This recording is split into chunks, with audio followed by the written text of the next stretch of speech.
that. So how can leaders show resilience? So this study that was done by Zenger-Folkman in 2017 was published in a short paper called The 7 Ways to Become a More Resilient Leader. And I really like it because it's very easy to get your arms wrapped around these 7 qualities. Mm-hmm. And there are things that we have opportunities to work on right now. So the first is our communication.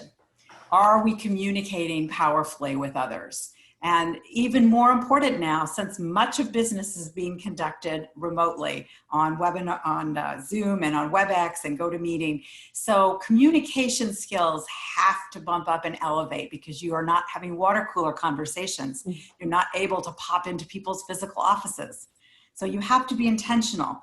You want to communicate your intentions to others. What is it you intend to create? What do you intend to have happen? If you've shifted direction or you're contemplating a new direction, help others understand that new direction. Help paint the picture of where you'd like to go and get them to give their ideas and thoughts on how to best move forward.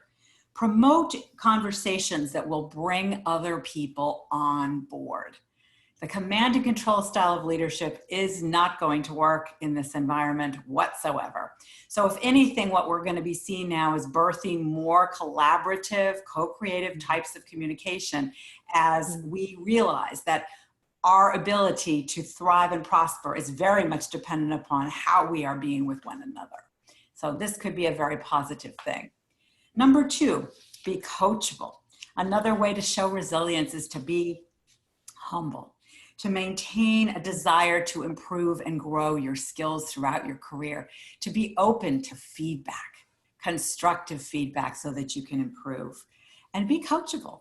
You know, I often have people say to me, you know, how do you determine whether someone will be a good coaching client?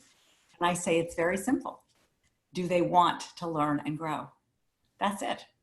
If they're open to learning and growing, they will likely be very coachable. The third is build trusting and positive relationships with your colleagues. Create a strong team, build trust, be open to the differences, be able to make requests and honor commitments to one another in ways that show that you're listening and absorbing what other people's needs are as well.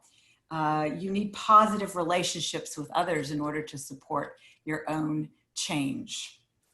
The fourth is to be a bold risk taker. And I think you just gave an example. Well, you gave an example of decisiveness, but it's also being a bold risk taker. You know, try new ideas. We've never done this before as a group, so we're trying it out. We're going to see what works. We're going to get feedback.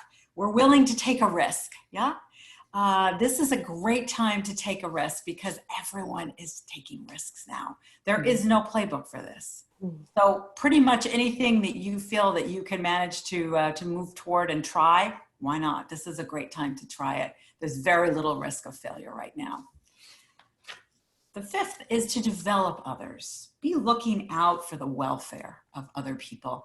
Resilience in leaders shows up in terms of concern for folks who are working with and for you. Ask them for honest feedback for how you can do better. Ask them for what it is that they need from you in order for them to do better. Yeah? And offer productive feedback. Think about giving one small piece of a nugget of feedback that the person can use and demonstrate that they can make a change around. This is a way that you can support helping other people grow. Have it be granular and specific, not just be more collaborative, which is very difficult to know whether you're doing it. But if you were to say something like, when we're in team meetings, I would ask that you ask other people to speak about what they wish to share around the idea, and then you repeat what you've heard, and then you add your piece. That would be a sample of how to be collaborative. It's very specific, it's very granular, and if any of us came into your office and were to watch you conducting a meeting, we would know that you were being collaborative. That's the litmus test.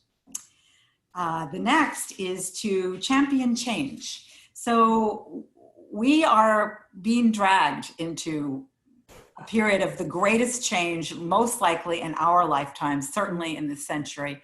I have a 91, almost 92-year-old mother who says she's never lived through anything like this. So I feel confident in saying that this is a once in a century experience that we are all having. So we are being invited to champion this change. We can't stop this train. It's left and we're all on it together and we're going 150 miles an hour.